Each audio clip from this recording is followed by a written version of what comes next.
Hey guys, welcome to the video. Thanks for joining today. My name's Jay. This is the old Ultra Runner channel, and I wanted to talk a little bit about getting through the 2 a.m. low point in ultramarathons when you're running overnight. You can have low points at lots of different points in an ultramarathon, but 2 a.m. is one of the most common around there because your circadian rhythms go through they're kind of messed up. Your core body temperature drops. You're having trouble regulating your temperature usually around 2 a.m. Your cortisol production stops.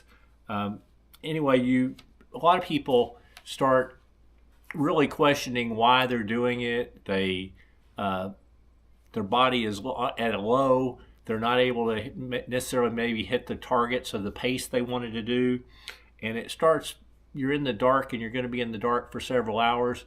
So it often becomes a time when we start thinking about quitting. I'll admit when I'm doing like a 48-hour race, I actually decided 2 a.m. is kind of the point that I'm going to take a break the first night.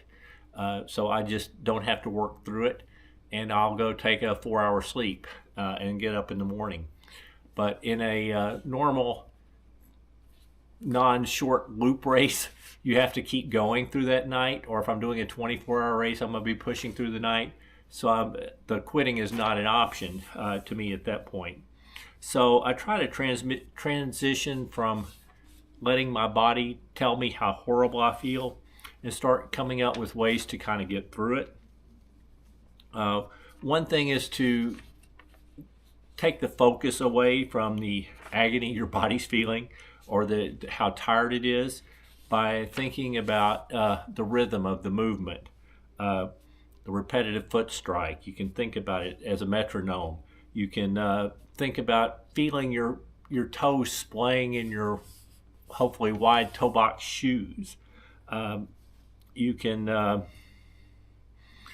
think about, you can go through each body part, do the internal sensory grounding, I guess as you call it, to where you're trying to make sure that each body part is feeling okay. You don't focus on the tiredness but just on do you have a specific issue, and then become real mechanical about thinking about when you're going to eat, drink, when you're going to bring in your salt, monitor your cadence. In my case, I'm usually doing a Galloway run walk, so make sure I'm following my run walk intervals closely, and just really make it more mechanical and real automatic that you're going to do the things to take care of yourself.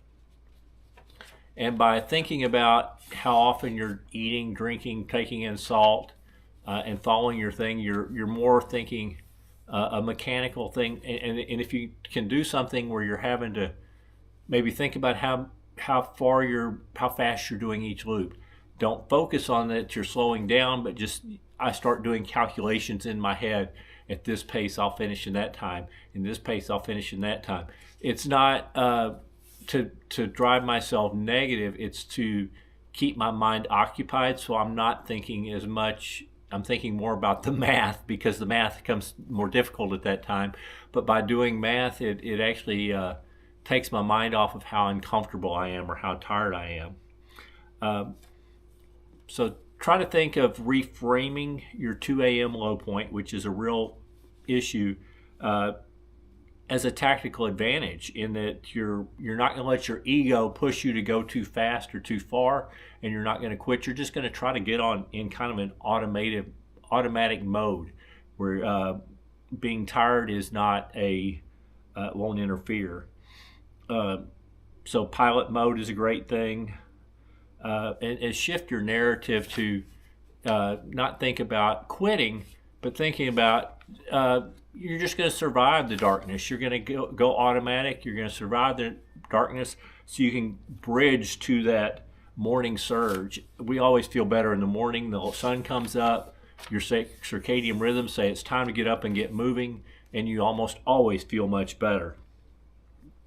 You usually get a second wind when the sun rises. It doesn't always happen, but the majority of time it seems to. So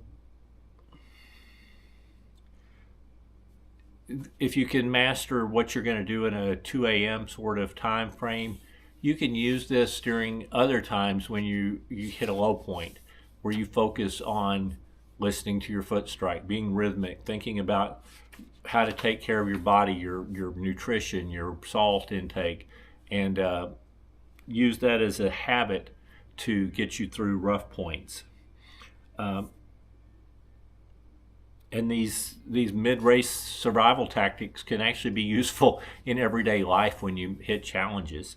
So anyway, it's just something to think about. I definitely used a lot of these during my race, the Badger back in 2024.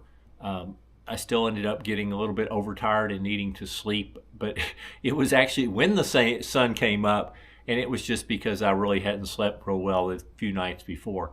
But it did definitely get me through the night, kept me moving. And anyway, just something to ponder and think about.